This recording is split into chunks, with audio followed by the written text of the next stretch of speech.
चलो जी, अब नया टॉपिक स्टार्ट करना है।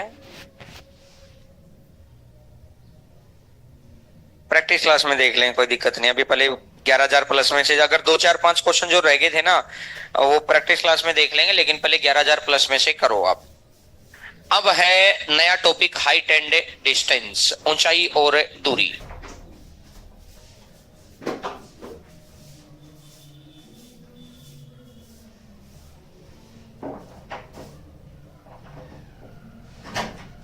हाइट एंड डिस्टेंस, ऊंचाई और दूरी।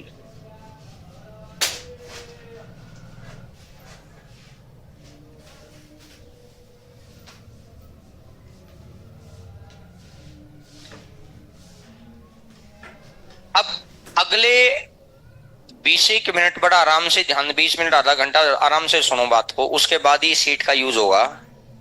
बस सीट में हाइट एंड डिस्टेंस का पहला पेज खोल कर रख लो और बस अब अपना देखते रहो, बस लिखना कुछ भी नहीं है, सब कुछ लिख के दे रखा है। किसी पॉइंट से किसी निश्चित ऊंचाई तक जाओ, हाइट। किसी पॉइंट से किसी निश्चित डिस्टेंस तक जाओ, डिस्टेंस। हाइट एंड डिस्टेंस, किसी पॉइंट से निश्चित ऊंचाई तक गई। जैसे एक बिल्डिंग है, ये जमीन है, बिल्डिंग जमीन के हमेशा 90 डिग्री पर बनी रहती है।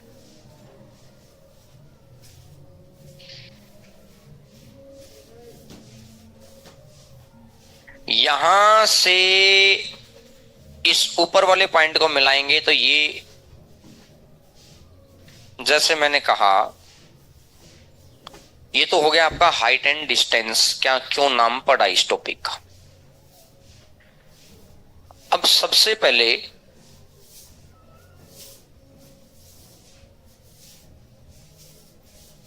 जैसे मैंने कहा कि आंखों से सामने, आंखों के सामने होती है हॉरिजॉन्टल लाइन, क्षैतिज रेखा। हॉरिजॉन्टल लाइन, क्षैतिज रेखा।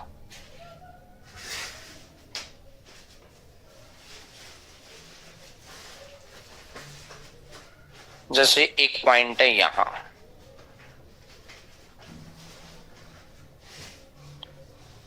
इसको बोलते हैं साइट लाइन, दृष्टि रेखा, साइट लाइन, दृष्टि रेखा।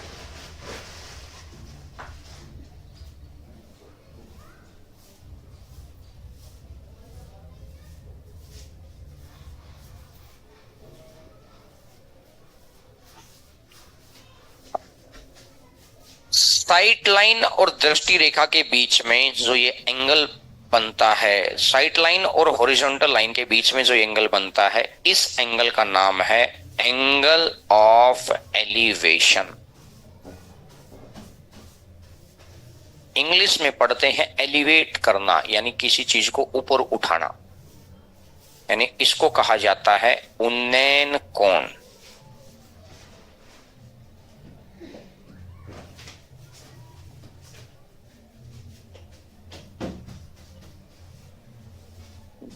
अब जब चीज यही है, नीचे कोई चीज है तो मेरे भाई आप ऐसे भी समझ सकते हैं, दूसरी जगह लिख के। पहले तो इसको लिखो, आप इसको लिखो, हिंदी वाले अपना हिंदी में अक्षर लिखना, दोनों दोनों अक्षर मत लिखना।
आ गया।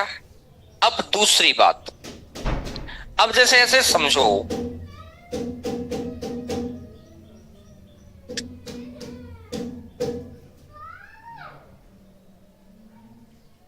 ये आदमी चला गया यहां, अब यहां से नीचे किसी यहां चला गया तो उसकी आंखों के सामने वाले पॉइंट, अब इसको कहेंगे हॉरिजॉन्टल लाइन। Horizontal line.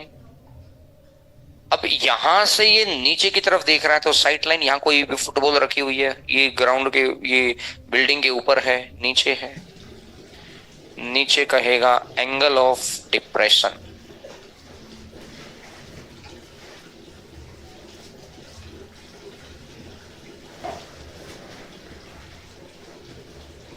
अवनमन कोण।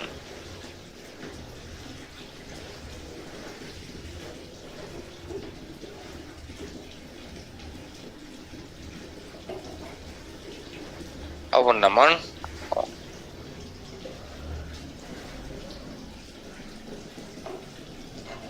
लिखो इस बात को भी।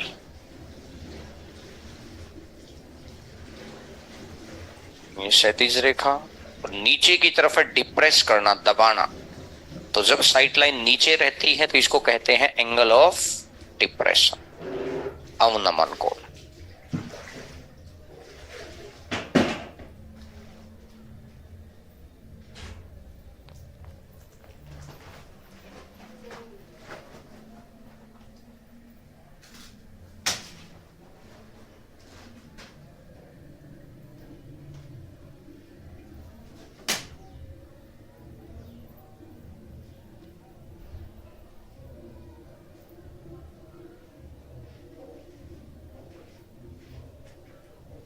और अब अगर आपने देखा हॉरिजॉन्टल लाइन ये थी,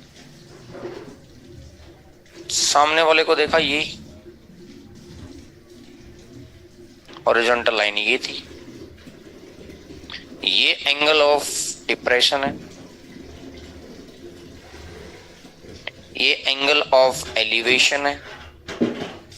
जब अपन ज्योमेट्री में पढ़ते हैं तो ये दो लाइनें आपस में पैरेलल है, और जब दोनों लाइन को मिलाने वाली रेखा होती है ट्रांसवर्स लाइन, तिर्यक रेखा, और तिर्यक रेखा के एक कोण इधर और एक कोण इधर, तो इसका मतलब इसको कहा जाता है, ये दोनों एंगल बराबर है क्योंकि ये अल्टरनेट एंगल है, एकांतर कोण।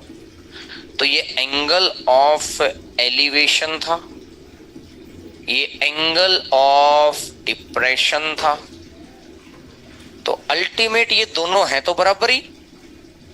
तो यहां से समझ में आया, लिखो तीसरा number point, angle of elevation is equal to angle of depression.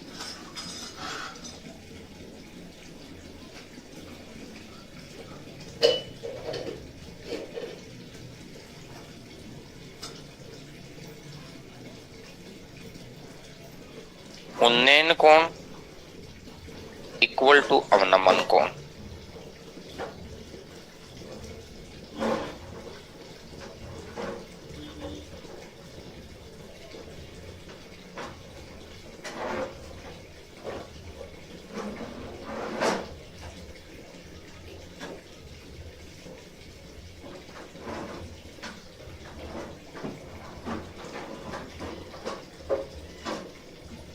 उन्नयन कोण इक्वल टू अवनमन कोण। बात क्लियर यहां तक?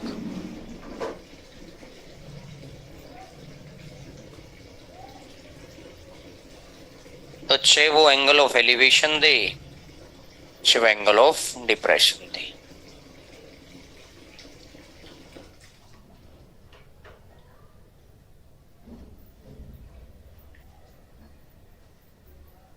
अब मुद्दा ये आया, किसी एक स्पेसिफिक पॉइंट से कुछ हाइट होती है,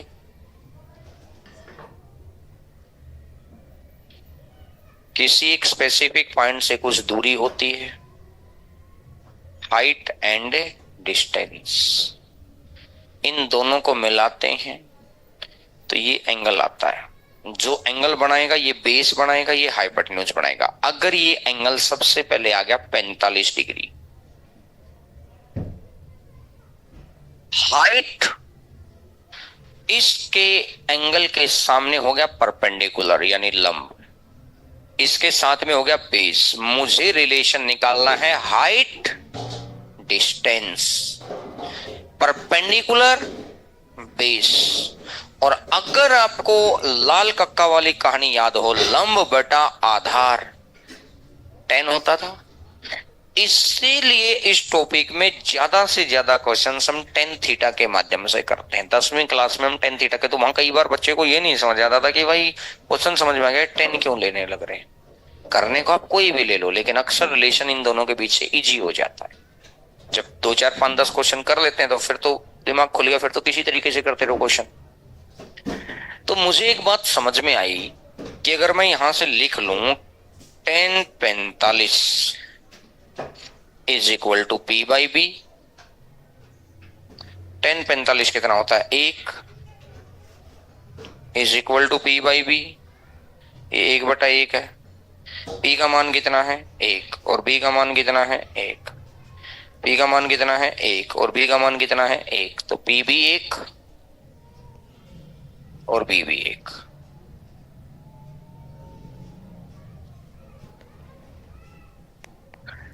यहां से एक चीज हो रहा है, ये 90 डिग्री है, 100% मिलेगा।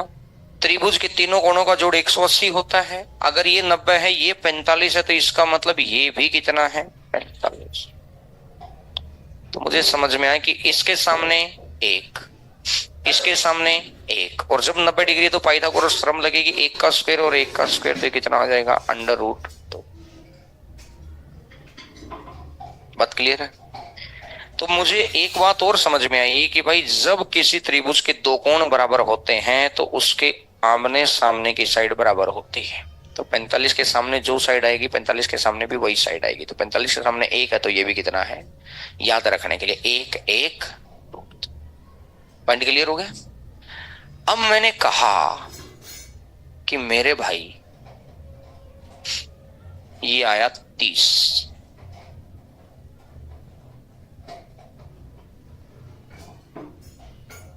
में होता है √3 और ये होता है 1, क्योंकि 10 30 1/√3। 1 मतलब लंब, √3 मतलब आधार।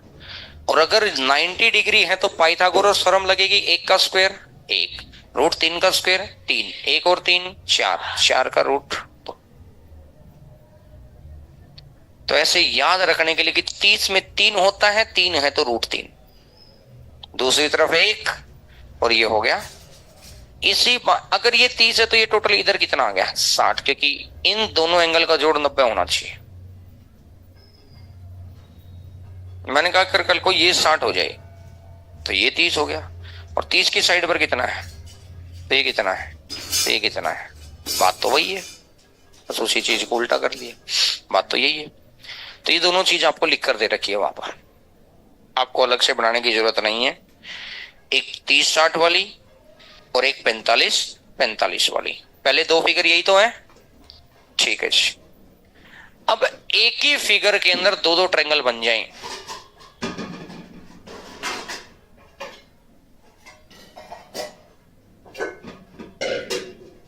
कैसे, देखो जी।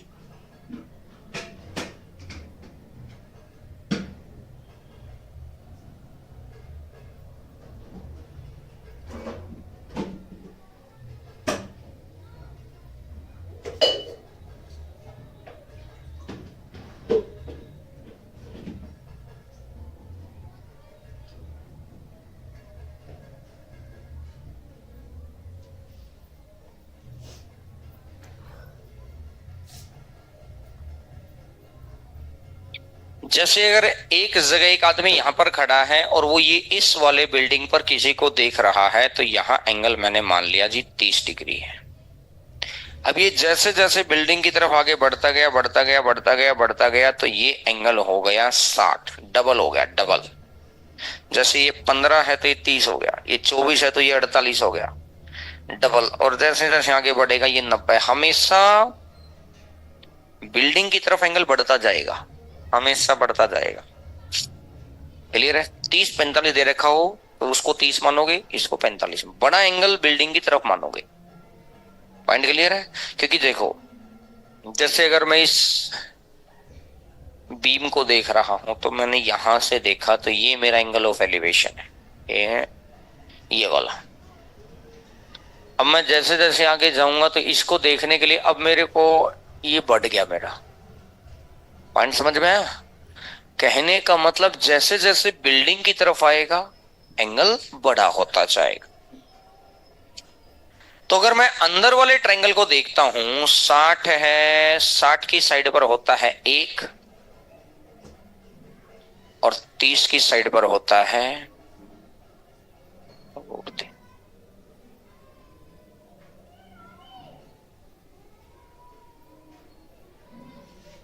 30 की साइड पर होता है √3 और 60 की साइड पर होता है।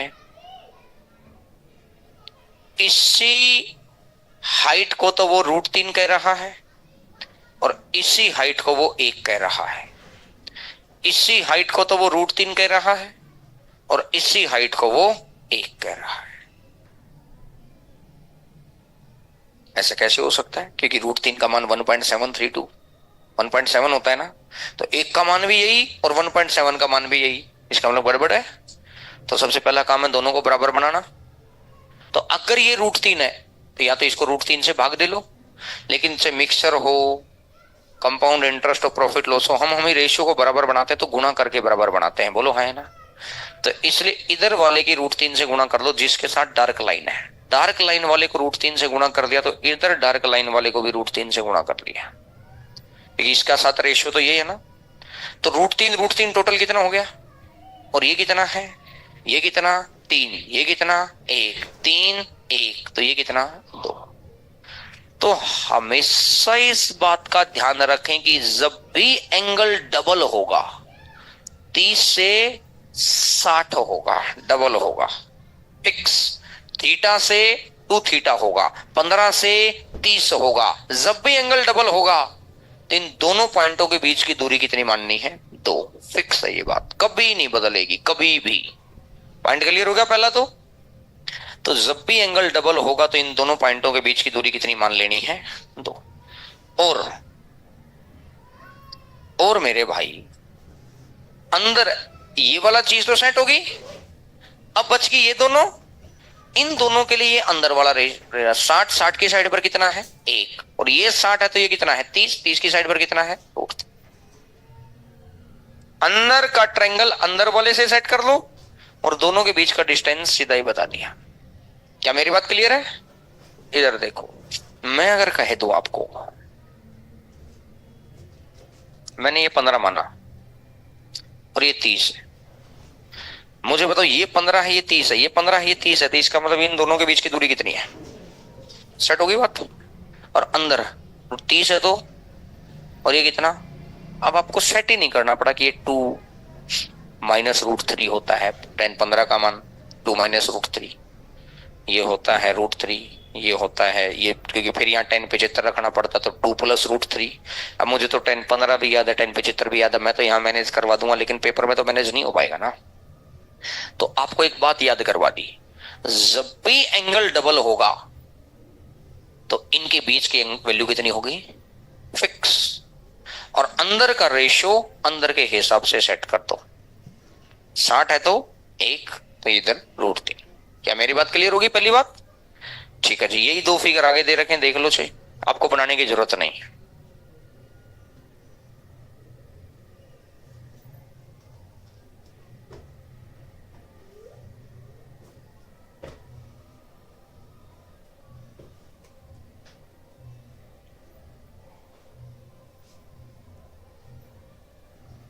आगे देखो, जैसे अगर मैं आपको कह दूं 30 और 45 हो गया, दिमाग चलाना एक बार,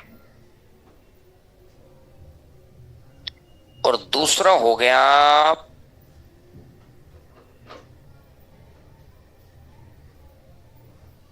45 और 60, 45 और 60।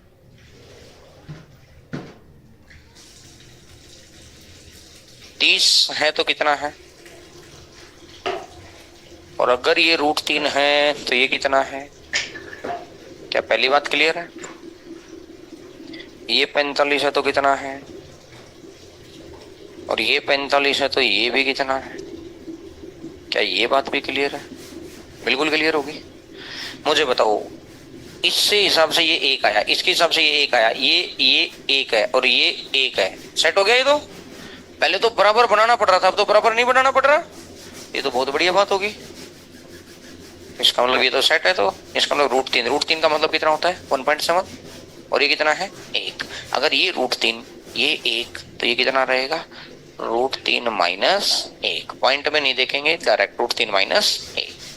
तो ये बात क्लियर होगी सेट।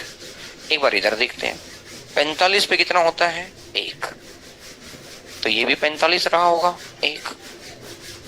60 पे कितना होता है, तो इसका मतलब ये 30 रहा होगा। इतनी ही हाइट को ये कितना बता रहा है √3, इतनी हाइट को √3, और इतनी हाइट को कितना बता रहा है 1। तो इसका मतलब कितने की गुणा कर दो, तो इसका मतलब यहाँ कितने की गुणा कर दो, तो ये √3 हो गया, ये a हो गया। अब ये दोनों बराबर हो गए, और दोनों बराबर हो गए तो इसका मतलब ये √3 आ गया। और अगर ये √3 आ गया मेरे भाई, तो ये √3 है, ये 1 है, तो इसका मतलब इन दोनों के बीच का डिस्टेंस कितना रहा होगा √3 - बात समझ पा रहे हैं? तो यहां से मुझे एक रिलेशन दिखाई दे रहा है, यहां से मुझे एक रिलेशन दिखाई दे रहा है। अगर एंगल डबल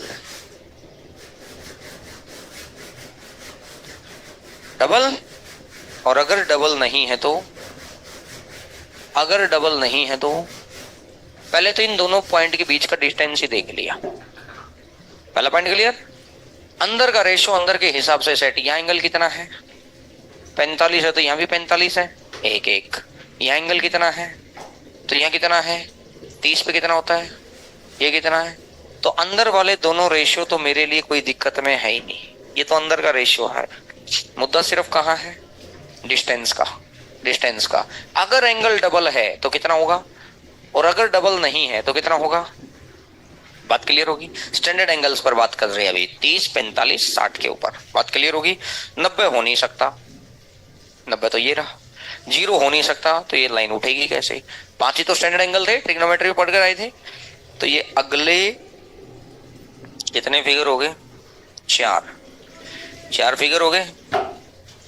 अरे तो अगले 4 हो गए ना ढक्कनों, तो 4 तो पहले वाले, 2 तो पहले वाले, 4 अगले वाले, 6 हो गए ना।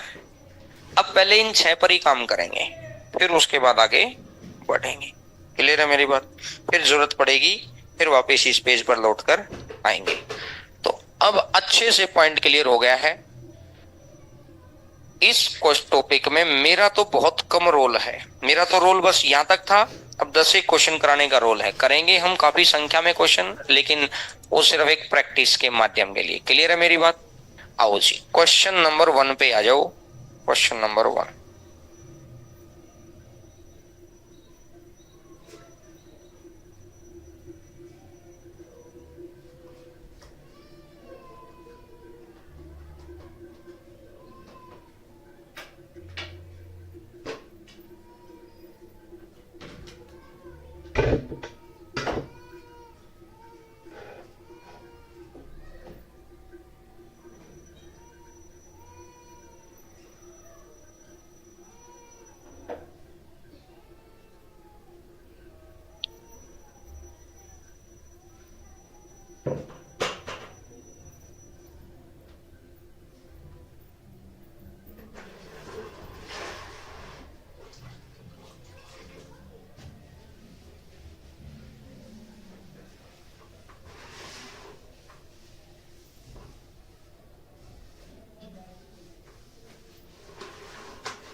किसी सन किसी खंबे की परछाई द्वारा उस खंबे के शीर्ष पर बनाया गया उन्नयन कोण कितना होगा। खंबे की परछाई खंबे की लंबाई का √3 गुना है। ये है खंबे की लंबाई।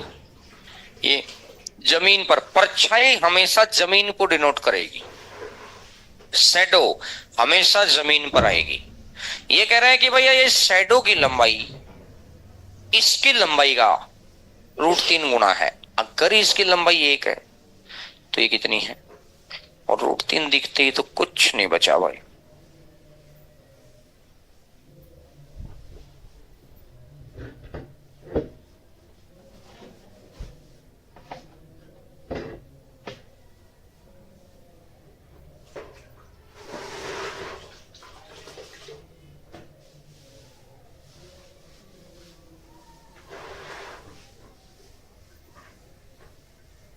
सेकंड नंबर क्वेश्चन पर आ जाओ। सेकंड नंबर क्वेश्चन ये कहता है, एक लड़का 200 मीटर लंबे धागे से पतंग उड़ा रहा है जो 60 डिग्री के उन्नयन कोण पर है। अब पतंग उड़ेगी तो समझो इस बात को, लड़का खड़ा है यहां पर। पतंग, अब कभी भी पतंग 90 डिग्री पे तो उड़ती नहीं है, तो पतंग उड़ेगी तो किसी एक एंगल से उड़ेगी। तो मैंने कहा जी यहां खड़े होकर उसने पतंग उड़ाई, तो पहली बात क्लियर होगी, यानी पतंग वाली डोर कौन सी है, ये वाली।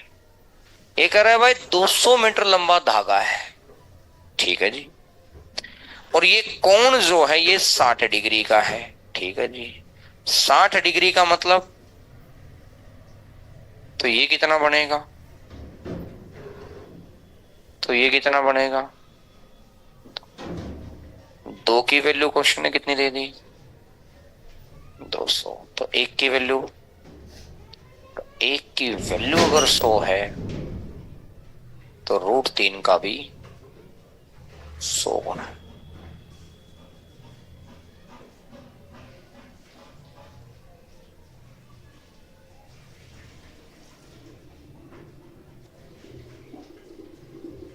एक सीडी किसी दीवार के साथ सटी हुए धरातल के साथ 30 डिग्री का कोण बनाती है। एक सीडी किसी दीवार के साथ सटी हुई है, तो ये सीडी है।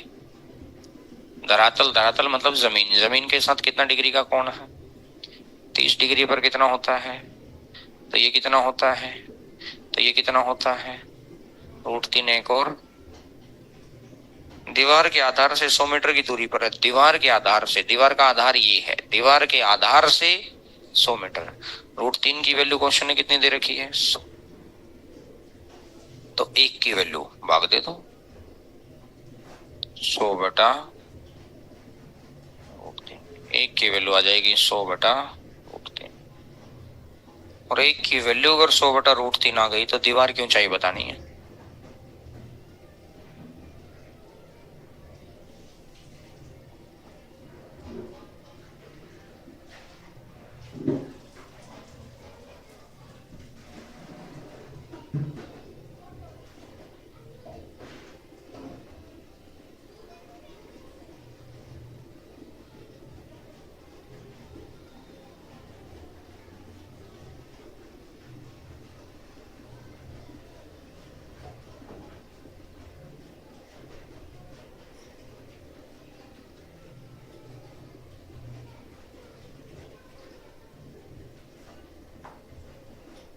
चौथे नंबर क्वेश्चन पर आ जाओ।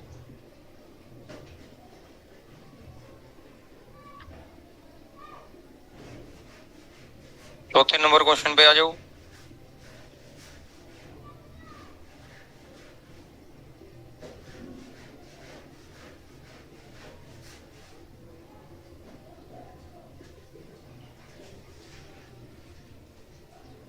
छह मीटर ऊंचे खंबे की छाया 2√3, ये खंबा है 6 मीटर का,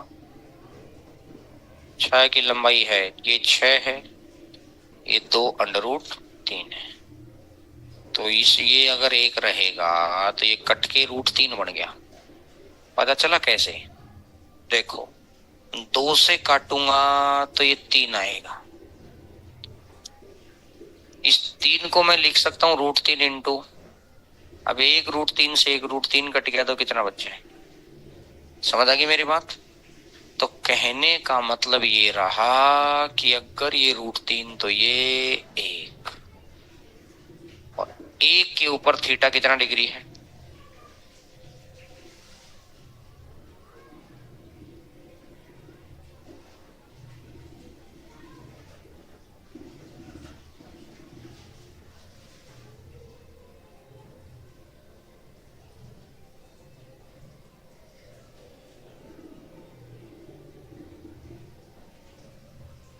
आगे बात समझ में? क्वेश्चन नंबर 5 पर आ जाओ।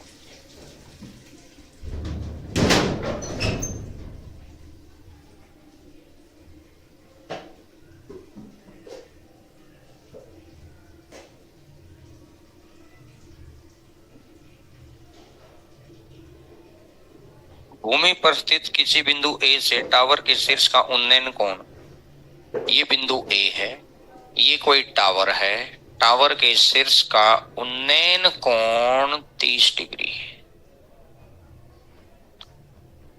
शीर्ष का उन्नयन कोण 30 डिग्री। तो यहां तक बात क्लियर होगी। टावर की ओर 20 मीटर बढ़ने पर, टावर की ओर 20 मीटर आ गया। अब मुझे बताओ, अगर ये टावर की तरफ आएगा तो एंगल बढ़ेगा कि घटेगा? बढ़ेगा। तो ये एंगल कितना हो गया? 60। 30 और 60 दिखते ही तो फेवरेबल केस आ गया। ये तो पहले झटके में याद हो गया। और अब 60 है तो कितना है, और 30 है तो मुझे बताओ, बात बिल्कुल क्लियर है क्या? सेट होगी बात सबको? ये √3, ये 1, ये 2। अब इसने कहा कि भैया ये 20 मीटर ही चल पाया था, तो 2 की वैल्यू 20 है, तो 1 की वैल्यू कितनी आएगी? और 1 की वैल्यू अगर 10 आएगी तो इसका भी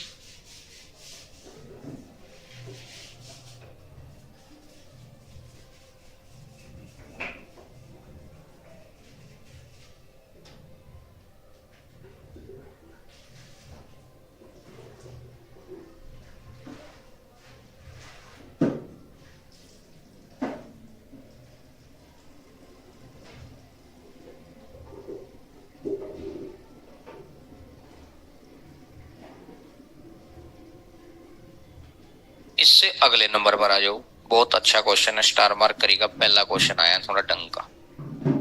ये तो 4-5 क्वेश्चन तो आपको थोड़ा सा याद करवाने के लिए। अब आओ जी,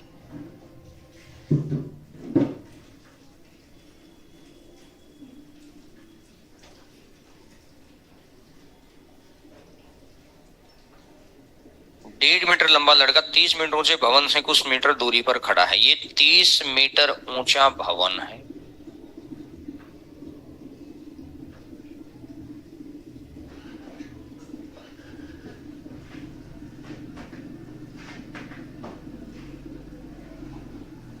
ये 1.5 मीटर का एक लड़का है जिसकी हाइट 1.5 मीटर है। अब व्यवस्था कहां से दिखानी है? इसकी आंखों से। खेल सारा यहाँ पर। जब ये नीचे इसकी हाइट को नेग्लिजिबल कर देता है तो ये ऊपर ऊपर की चीजें पूछ लेता है। नहीं तो हाइट अब इसने लिख के दी है 1.5 मीटर, तो वो लास्ट में 1.5 मीटर जुड़ेगा इसको,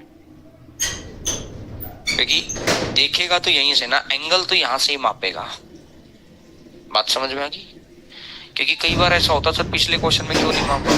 पिछले क्वेश्चन में उसने कहा बताया कि लड़का खड़ा हुआ था। कई बार आप फौजियों को देखते हो, जैसे उनके कोई फोटो आते हैं तो वो लेटे हुए हैं, तो हो सकता है उसने एंगल उस पोजीशन से माप रखा हो। भाई मेरे कई बार आपने देखा कि हो सकता है उसने बैठ के माप रखा हो। अपन ने ऐसा क्यों माना कि भाई उसने खड़े होकर ये एंगल मापा? वो तो इसने कहा कि 1.5 मीटर लंबा लड़का, इसका मतलब है कि वो खड़ा है कुछ। तो कहने का मतलब यहां से अब एंगल मापेगा। पॉइंट क्लियर हो गया सभी को? आगे कह रहा है 30 डिग्री से 60 डिग्री हो जाता है। ये एंगल है 30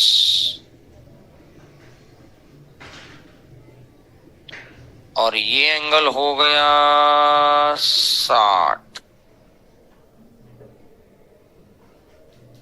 तो मेरे को बस इतना सा बताओ, जब 30 से 60 हो गया, 30 से 60 हो गया, तो ये कितना? तो ये कितना? लेकिन ये √3 नहीं है भाई। ये √3 की वैल्यू बताओ कितनी है? 28 पॉइंट। ये 1.5 मीटर हटाना पड़ेगा। मेरी बात समझ में आ गई अब तो? क्योंकि पूरा 30 मीटर है ना, तो जब लड़का 1.5 मीटर का है तो ये 1.5 मीटर यहां से हट गया, तो ये नीचे वाला सेक्शन यहां से हट गया, तो ये 28 पॉइंट। √3 की वैल्यू 28 पॉइंट तो 1 की वैल्यू 28.5 मतलब 59/2। 1√3 की वैल्यू तो 1 की वैल्यू भाग दे दो भाई, ये √3 की वैल्यू है ना, तो 1 की वैल्यू भाग दे दो, 1 की वैल्यू भाग दे दो, और कितने की वैल्यू निकालनी, कितनी दूरी चला, इतने की तो वैल्यू निकालनी है। 28 दूनी 56, हाँ 57/2 आ जाएगा। डबल डबल कर दिया ना, 28 का 2 गुना 56, 0.5 का 2 गुना 1, तो 56 और 1 57, और नीचे भी 2, 57/2 आ गया। तो 1 की वैल्यू भाग दे दिया, और मुझे कितनी वैल्यू निकालनी है, जितना ये चला था। तो कितना चला था, 2 से 2 चल गया। तो मेरे भाई 57/2। अब इसको कहते हैं सिंप्लीफिकेशन। हो सकता है ऑप्शन में ये भी मिल जाए, नहीं तो इसको सोल्व करने का तरीका, नीचे √3 है तो ऊपर भी उसी संख्या से गुणा कर लो, नीचे भी उसी संख्या से गुणा कर लो। √3 और √3 कट के कितना हो जाना है, तो ये जो आंसर आएगा, ये आंसर आ जाएगा 19 √ नोट करो रो भाई।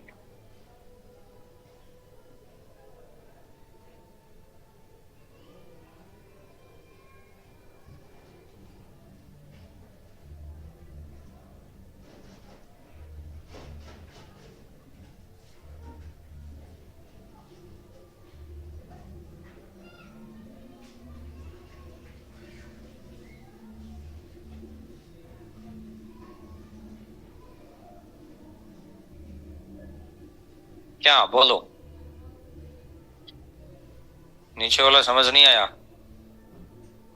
ये बात समझ नहीं आई, ध्यान नहीं इधर रखा कर, कुछ है ही नहीं क्वेश्चन में। अच्छा ये समझ में आ गया भाई आपके, ये √3 की वैल्यू 57/2 है, ये बात समझ में आ गई कि नहीं आई? नहीं आई। √3 की वैल्यू 28.5 है, ये बात समझ में आ गई? हाँ ये आ गई, ठीक। इसको भाई मेरे पॉइंट हटाऊंगा तो 1 लगा, और पॉइंट के पीछे एक डिजिट है तो 0 लगा, तो 5 से काट दे 2 बार, 5 5 25, 5 7 35। इसी को 57/2 लिखा है मैंने, और मैंने अलग से कुछ नहीं किया। बात समझ आ गई? अच्छा अब 1 की वैल्यू निकालूंगा तो 57/2 तो है ही, उस √3 को नीचे ले आ, 57/2 तो था ही, उस √3 को नीचे ले। यही काम बस मैंने लिखा नहीं था, मैं बोल गया, क्योंकि अब बोलने की समझ होनी चाहिए इतनी कि √3 की वैल्यू इतनी, √3 की वैल्यू 57/2। मैं यहां बोल रहा था √3 की वैल्यू 57/2, तो 1 की वैल्यू तो इसको भाग दे दो। उस वक्त आपका ध्यान थोड़ा भटक गया होगा, इतनी देर में क्वेश्चन आगे बढ़ गया। बात क्लियर होगी अब तो? और वैल्यू किसकी निकालनी है, 2 की, तो गुणा में 2 कर दे भाई। चीज वही है, कुछ ऐसा मुश्किल वाला पॉइंट है ही नहीं कोई भी, ये टॉपिक तो फ्री का नंबर है। आओ जी, क्वेश्चन नंबर 7वां नंबर।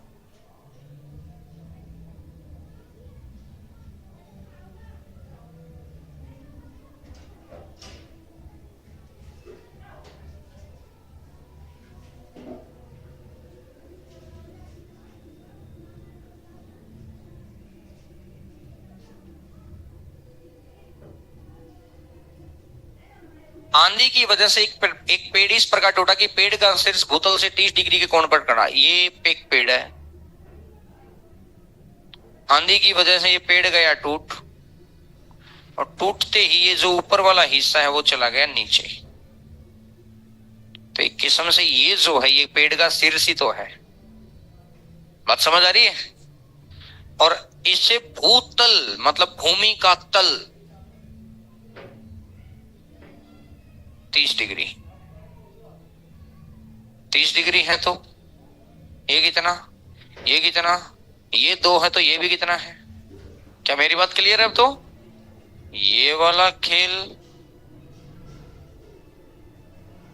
और ये वाला खेल सब बराबर है। बोलो हाँ है ना। अब इसने कहा कि भैया पेड़ का कितना हिस्सा टूट गया। √3 की वैल्यू क्वेश्चन ने कितनी दे रखी है? √3 की वैल्यू कितनी दे रखी है? फिर कोई बच्चा ये ना कह दे कि समझ नहीं आया। इधर देख ले रहा भाई, √3 की वैल्यू 50.3 है, तो 1 की वैल्यू मैं उस स्टेप को कट कर रहा हूं बस, और कुछ नहीं कर रहा। क्या बात क्लियर हो गई? वो एक लाइन में लिखी नहीं। 1 की वैल्यू और मुझे कितने की वैल्यू निकालनी है? जितना हिस्सा टूटा, क्योंकि ये टूटा तो कितना था 2, तो यहां से निकालनी है 2 की वैल्यू। तो अब आप चाहो तो ऑप्शन देखो, ऑप्शन में नीचे √3 है क्या? नहीं है पॉइंटों में। अच्छा ऑप्शन ही नहीं है, तो देखो एक आंसर तो इसका ये आ सकता है 100.6/√3। एक ऑप्शन तो इसका ये आ सकता है। अब बाई चांस वहां कोई ऐसा ऑप्शन आ जाए जिसमें नीचे √3 ना हो, तो आप क्या करेंगे? इधर भी √3 से गुणा, नीचे भी √3 से गुणा, और खत्म। क्या मेरी बात क्लियर होगी सबको? नोट करिएगा सबको। अब ऑप्शन ही नहीं है तो बात ही क्या है फिर तो।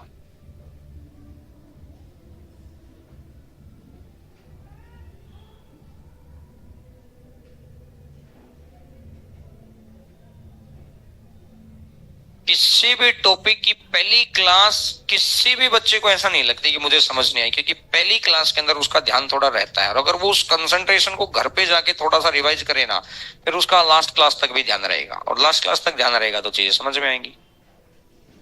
आओ जी अगला।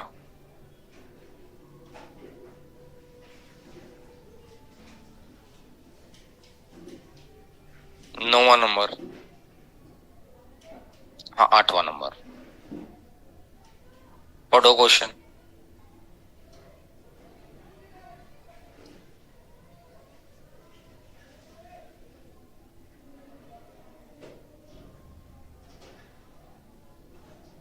एक 1.6 मीटर लंबा प्रेक्षक किसी टावर से 45 मीटर दूर है। उसके आंखों से टावर के शीर्ष का उन्नयन कोण, ये 45 जितना भी दूर है 1.6 मीटर है ये वाला। अब यहां से मापना है।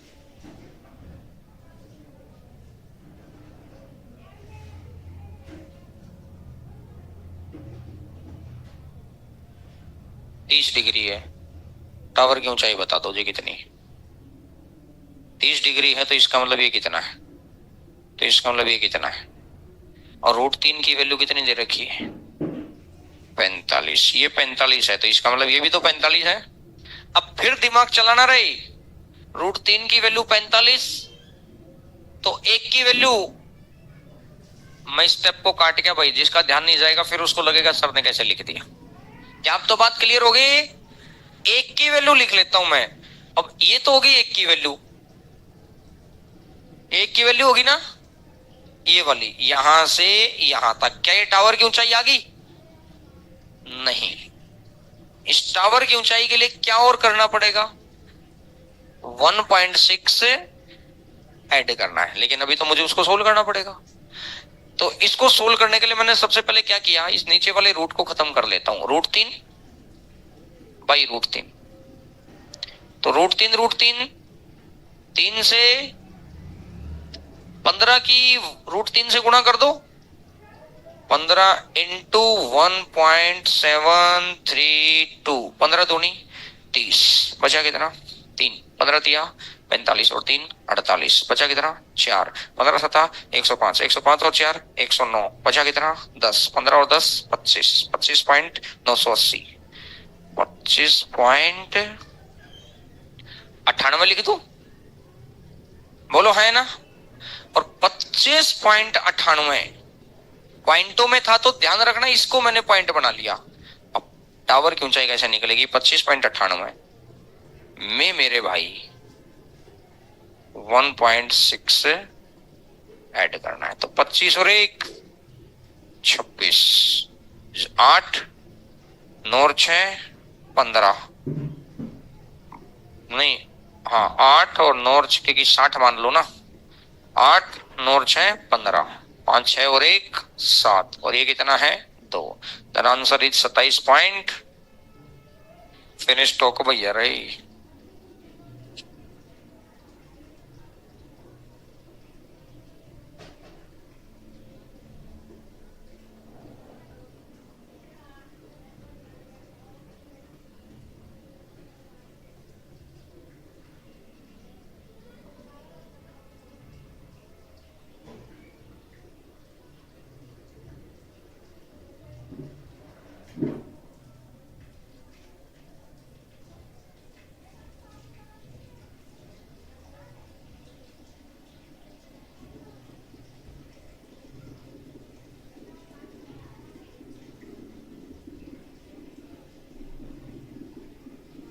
क्वेश्चन नंबर 9 पर आ जाओ जी। 9वां नंबर।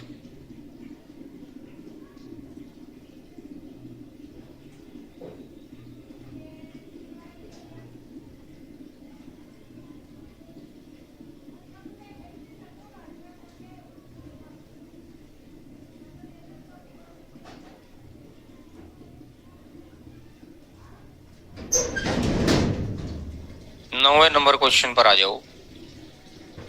अब 9वां नंबर क्वेश्चन ये कहता है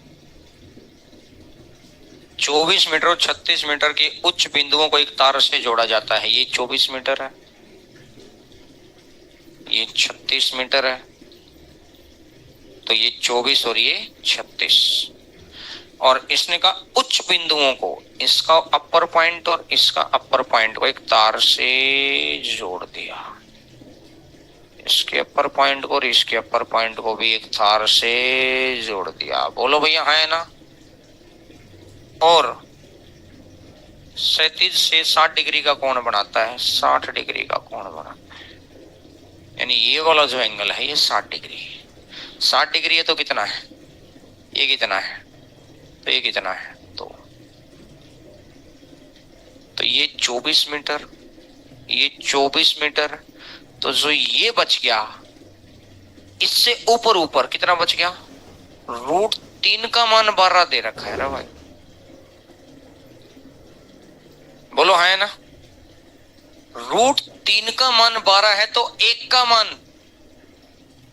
12 बेटा √3। सबका ध्यान इधर है भाई। और किसका ध्यान, किसका निकालना है, तो का नीचे √3 है क्या ऑप्शन में, नहीं है। नीचे √3 नहीं है तो इसको खत्म करने का क्या तरीका है, ऊपर भी √3 की गुणा, नीचे भी √3 की गुणा। 3 से और 4 दूनी, आंसर आ गया 8√3। कहीं भी डाउट है तो मुझे समझा दो भाई।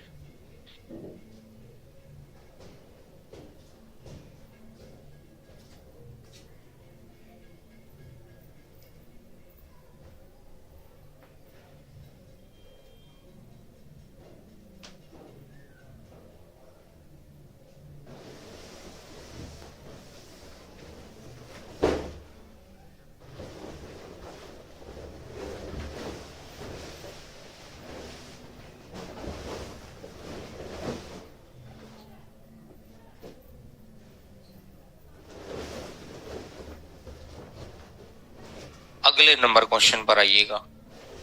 10वां नंबर क्वेश्चन पर आइएगा। Question number 10।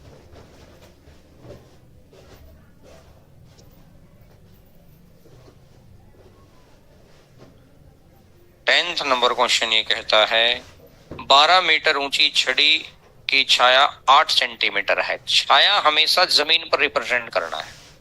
जब ये 12 है तो छाया 8 आई। छाया तो सूर्य की वजह से बनेगी, जब सूरज का जो कोण आएगा उसकी वजह से ही तो बनेगी। तो ये कह रहा है कि उसी समय, मतलब सूरज भाई 1 घंटे बाद नहीं, 1 घंटे के बाद एंगल बदल जाएगा उस बिल्डिंग के साथ। जिस बिल्डिंग के साथ इधर है उस समय 2, 3, 4 घंटे के बाद वो बिल्डिंग के सामने आ जाएगा, थोड़ी सी भी छाव नहीं बचेगी। वो कह रहा है उसी समय एक अन्य टावर की छाया 40 है। इस बार ये कितनी है, छाया 40 है, कितना गुना, तो इसका भी खत्म बात। क्वेश्चन कुछ भी नहीं है, फ्री के नंबर है। और अगर फ्री की चीज छोड़ोगे तो भाई फिर कैसे चलेगा काम। 11 नंबर क्वेश्चन को थोड़ी देर बाद करेंगे। 12 पर आ जाओ भाई और करके देखो खुद, सारे बच्चे खुद करके देखेंगे।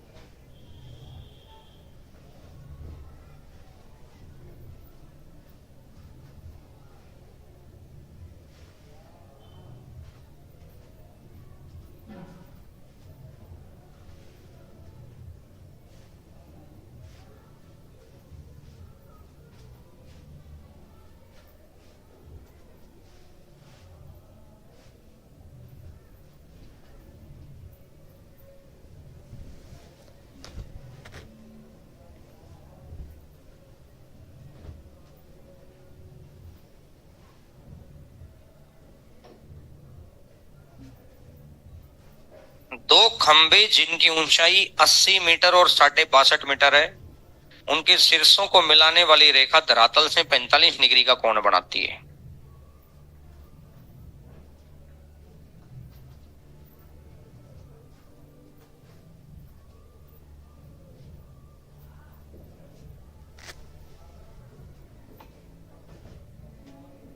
अस्सी और 62.5 है।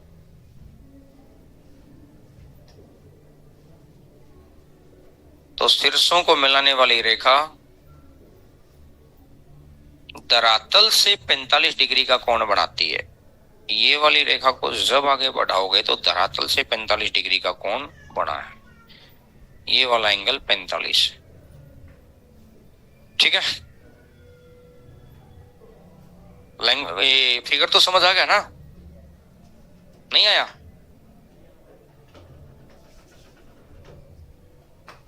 उनके शीर्षों के बीच की दूरी बतानी है, क्या है शीर्षों के बीच की दूरी बतानी। फिगर समझ आ गया ना, नहीं आया?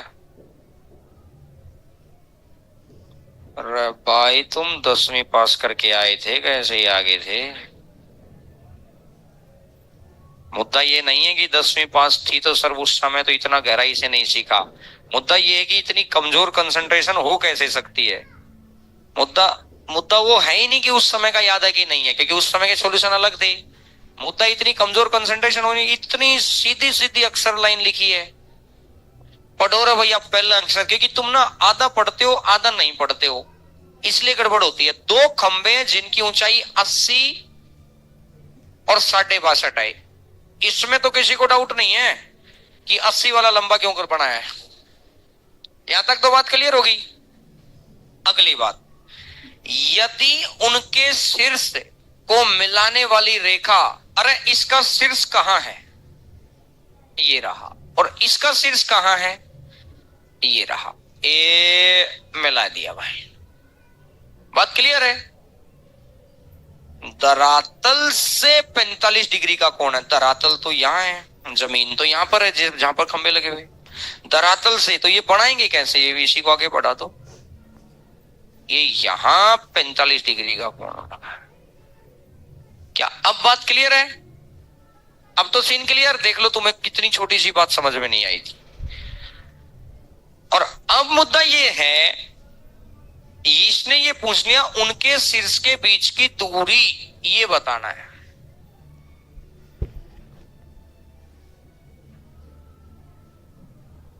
जब अपन ज्योमेट्री पढ़ेंगे ना, वहां पर क्या होता है मेरे भाई,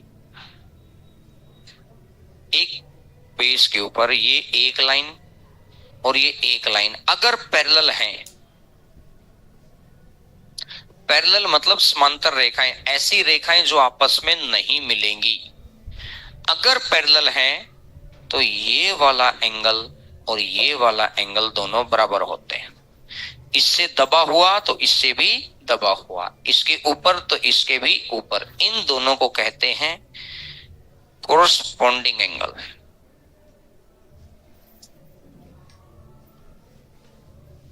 कोरस्पॉन्डिंग एंगल, संगत कोण। अब जो ये धरातल है, अगर मैं इस वाले खंबे से एक लाइन हॉरिजॉन्टल लाइन खींचूंगा, हॉरिजॉन्टल लाइन मतलब बिल्कुल स्ट्रेट, तो इसके तो पैरेलल ही जाएगी, और अगर इसके पैरेलल जाएगी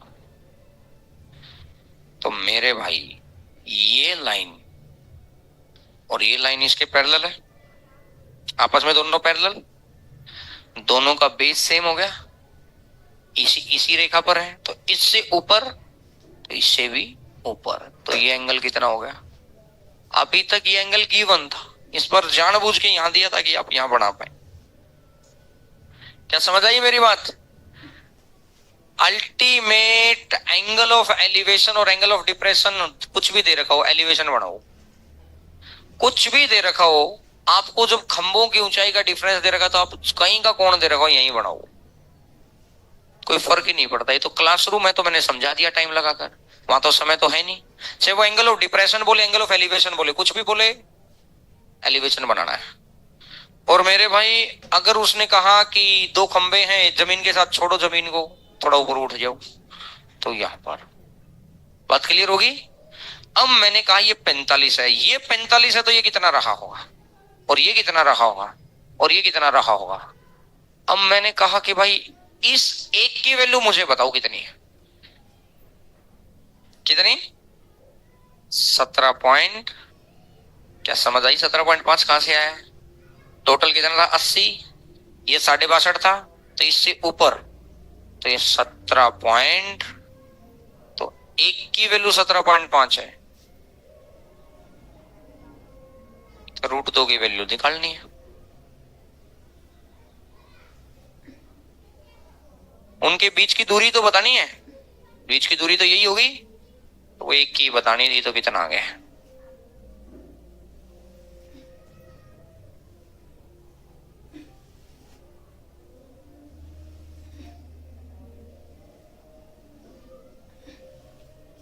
आ गया समझ में? हाँ पूछो पूछो, इंग्लिश में कुछ और है क्या? Find the distance between the poles. Height of the two poles are 18. If the line joining their tops makes an angle of 45 with the horizontal. अच्छा इंग्लिश में ये जमीन वाला नहीं दिया उसने, सीधा इंग्लिश में तो सीधा यहाँ वाला ही कोण दे रखा। कोई बात नहीं, जमीन से भी तो ऊपर उठ के ही आना था, मतलब समझ तो गई ना आप क्वेश्चन को, ठीक है। वो थोड़ा सा लैंग्वेज में, और पेन दिखाओ एक बार, पेन दो, पेन, इसको सही करवाएंगे।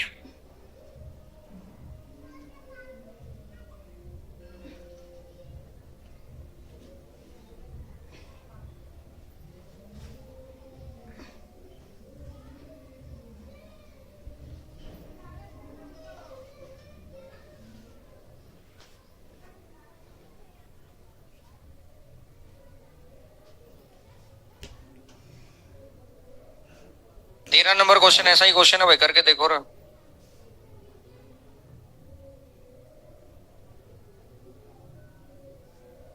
आ गया?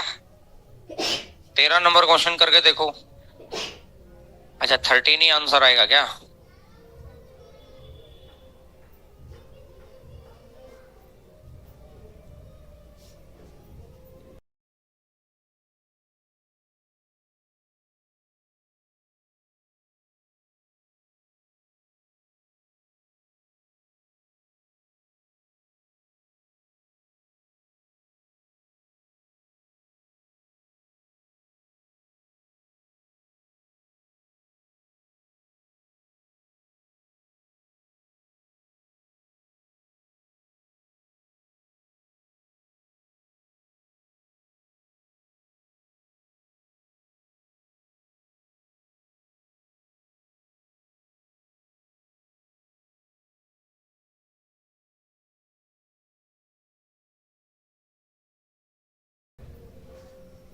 अब आ जाओ जी क्वेश्चन नंबर 14। अब ये तो सिर्फ इसलिए करवाए थे कि अब किसी भी तरह की लैंग्वेज में आपको आ जाए तो आप अपना आराम से कर पाएंगे। पॉइंट क्लियर है? क्वेश्चन नंबर 14, एक सड़क की 2 क्रमिक किलोमीटर की शिलाओं से गुब्बारे का उन्नयन कोण 30 डिग्री और 60 डिग्री। 2 क्रमिक किलोमीटर का मतलब पता है कौन सा है? जैसे ये ऐसे लिखा था ना, Jaipur 215 kilometre, Jaipur 214 kilometre, Jaipur 213 kilometre, ये है किलोमीटर शिला। शिला मतलब पत्थर। बात क्लियर है? क्रमिक किलोमीटर मतलब क्रम में 215, 214, 213 इस तरीके से लाइन में रहे होंगे। तो इसका मतलब इनके बीच का डिस्टेंस ऑटोमेटिक उसने कितना दे दिया, 1 किलोमीटर। क्रमिक किलोमीटर मतलब क्रम में, तो क्रम में जो ये पत्थर लगे रहते हैं इसका डिस्टेंस कितना होता है, 1। बोलो हाँ है ना। तो यहां से कोई गुब्बारा उड़ रहा था, उस गुब्बारे में देखा गया कि ये तो 30,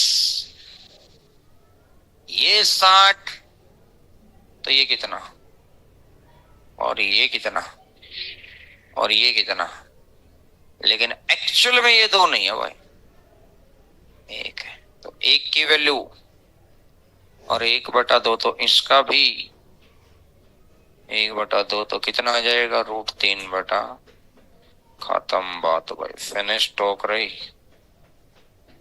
टॉक बिल्कुल फिनिश। कुछ भी क्वेश्चन नहीं है, फ्री के नंबर है, फ्री के। ये टॉपिक मैंने कहा था सबको समझ में आएगा। इसमें 3 पैटर्न है, एक पैटर्न तो ये हो ही गया। अब इसके तो मैं कितने ही क्वेश्चन कराता रहूं, बस वो तो थोड़ी सेंस बढ़ाने के लिए क्वेश्चन करा रहे हैं। अब कितने ही क्वेश्चन कराते रहे। 15 नंबर क्वेश्चन करो। क्वेश्चन नंबर 15,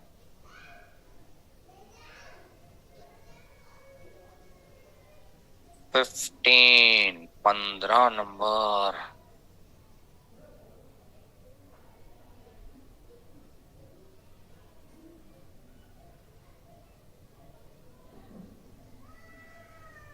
पैंतालीस 60 है, ये 45 है, ये 60। 45 से 60, तो ये √3 - 1। 60 पे कितना आएगा, तो 30 पे कितना आएगा। क्या यहां तक सीन क्लियर। अब इसने कहा कि दोनों के बीच की दूरी 90 है, √3 - 1 की वैल्यू 90 है, √3 - 1 की वैल्यू 90 है, तो 1 की वैल्यू आ जाएगी √3 - 1। ये फिर वो लाइन गायब कर दी मैंने। √3 - 1 की वैल्यू 90, दोनों के बीच की दूरी 1 की वैल्यू, 1 की वैल्यू तो नीचे ले आओ, और कितने की वैल्यू निकालनी है, मीनार की ऊंचाई, मीनार की ऊंचाई है तो √3। अब इसको सोल्व करने का तरीका देखो। एक संख्या रूट की, एक संख्या बिना रूट की, या दोनों रूट की हो, तो इसको कहते हैं रेशनलाइजेशन। रेशनलाइजेशन कैसे करते हैं, जो भी साइन है अपोजिट साइन से ऊपर गुणा कर दो। सीख लो रे भैया, पहले वाला बहुत हो सकता है कि तुमने 10वीं में किया हो, 8वीं में किया हो, तो याद ना हो। नीचे दोनों रूट की संख्या होंगी या बिना रूट की होंगी, बिना रूट की करना, दोनों रूट की या एक रूट की होगी, रूट की होगी तभी तो करना है, बिना रूट वाली तो कटिंग ही कर लेंगे। तो जो भी साइन होता है, अच्छा देखो, एक इसको सोल्व करने का तरीका सिखाया था अभी अभी, तो ऊपर भी √3 से गुणा, नीचे भी √3 से, अकेली रूट वाली तो होगी। अब रूट वाली और बिना रूट वाली का कॉम्बिनेशन है, तो जो भी साइन है इसके अपोजिट साइन से गुणा। जैसे यहां माइनस था नीचे, तो ऊपर किससे गुणा कर दी, और नीचे भी किससे गुणा कर दो, प्लस से। क्या साइन समझ में आ गई। अब ये पता क्या बन गया, A - B, A+B, A - B और A+B, A² - B² होता है। कोई बच्चा ये ना सोचे कि सर अब ये तो अलजेब्रा हुआ नहीं है। मेरे भाई छोटी छोटी बातें यूज होती रहती है, वो मैं साथ साथ बताता रहता हूँ, वो कभी कभार यूज होती हैं। तो A - B, A+B, A² - B², तो √3 का स्क्वायर 3, 1 का स्क्वायर 1, 3 - 1 2, नीचे 45 कर दो बाहर, √3 प्लस का, खत्म बात।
इससे अगले नंबर क्वेश्चन पर आओ। ये मेंस के एग्जाम का आया हुआ क्वेश्चन है। चीज आसान है लेकिन कैलकुलेशन अच्छी है। तो अब मैं कुछ क्वेश्चन आपको घर से करने को दे दूं।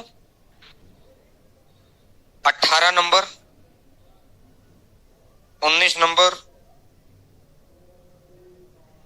20 नंबर,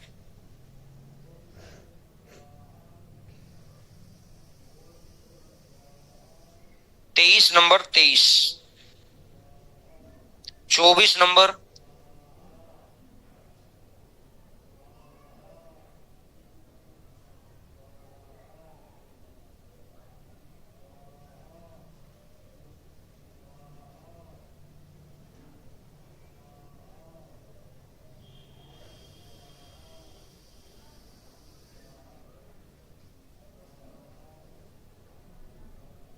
'क्लियर है मेरी बात?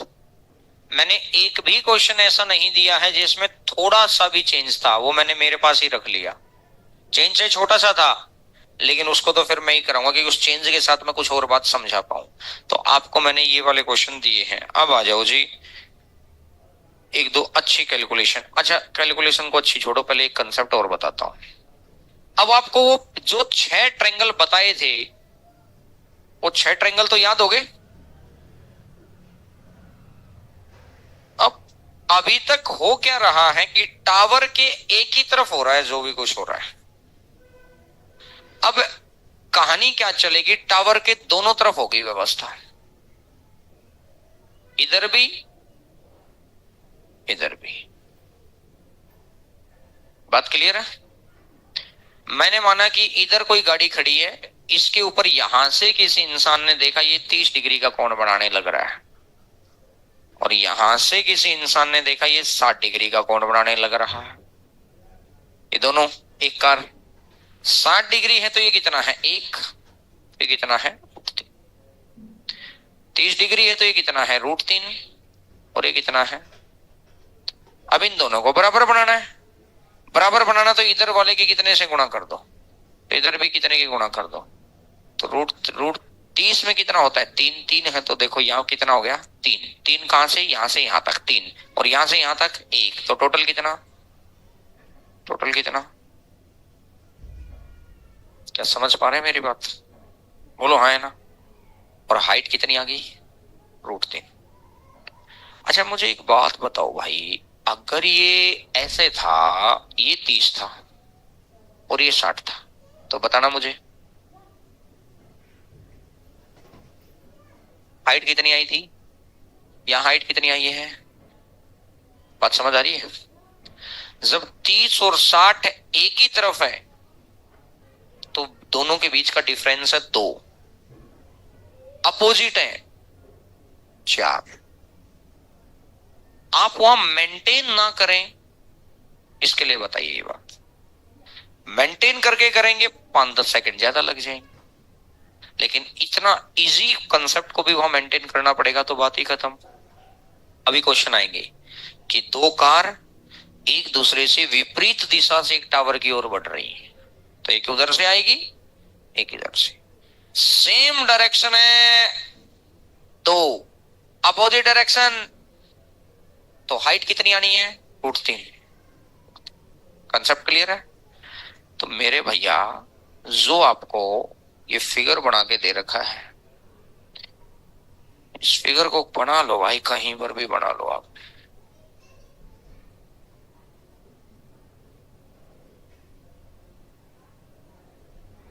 बना रखा है ना शायद? अरे बना ही रखा है, बना ही रखा। मैं भी करूं, मेरे हाथ से छूट कैसे गया ये पॉइंट।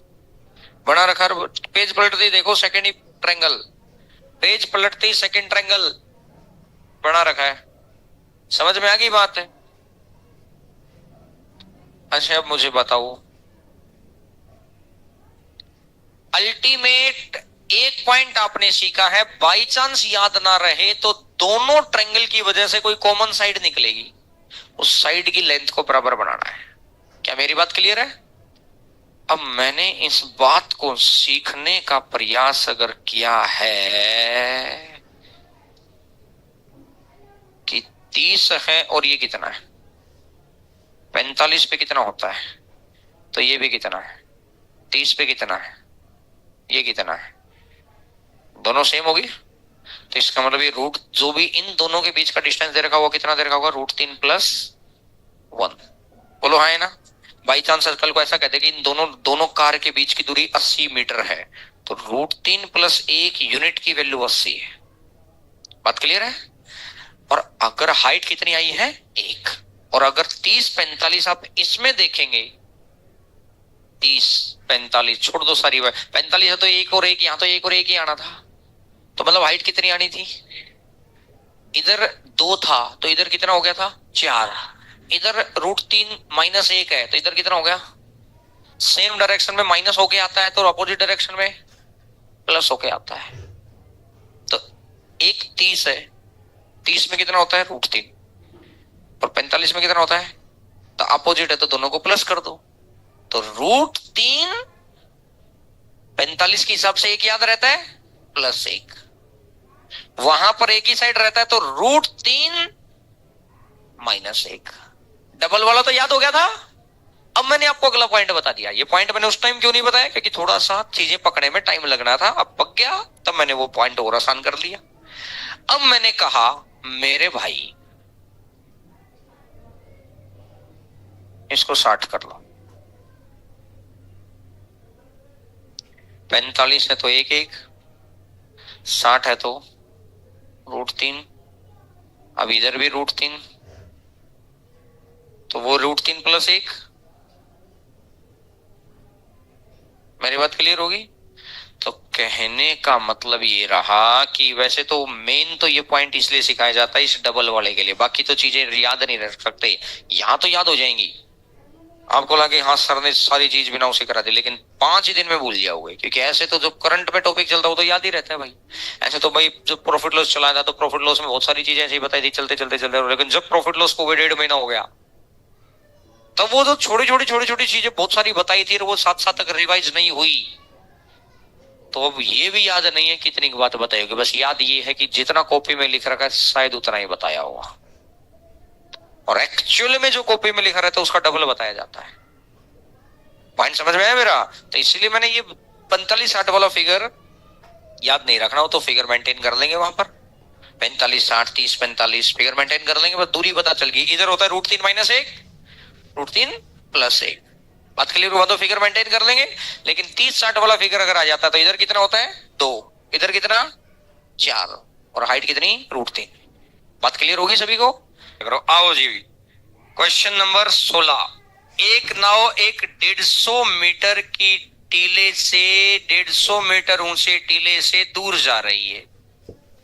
टीले की चोटी पर से नाव का अवनमन कोण 60 और 45 है। चोटी से अवनमन कोण 60 और चोटी से ही डिप्रेशन एंगल 45, तो ये 45 है, उसने डिप्रेशन दे रखा है, देता रहेगा, अपने को तो एलिवेशन ही मानना है। पॉइंट क्लियर हो गया। और अब उसने कहा कि 1 मिनट का समय लगा, मतलब बोट यहां थी और यहां से 1 मिनट में यहां पहुंच गई। मुझे बताओ पहले तो इन दोनों के बीच का डिस्टेंस कितना है, और ये कितना है, और ये कितना है, क्या सीन क्लियर है। और अब मैंने अगर ये कहा ये √3 है, मेरे भाई √3-1 की वैल्यू क्वेश्चन ने कितनी दे रखी है, नहीं √3 की वैल्यू कितनी दे रखी है, √3 की वैल्यू 150 है भाई। मैं फिर एक लाइन गायब करूंगा रही, ध्यान देना। √3 की वैल्यू 150, 1 की वैल्यू 150 बटा, और कितने की वैल्यू रहा भाई,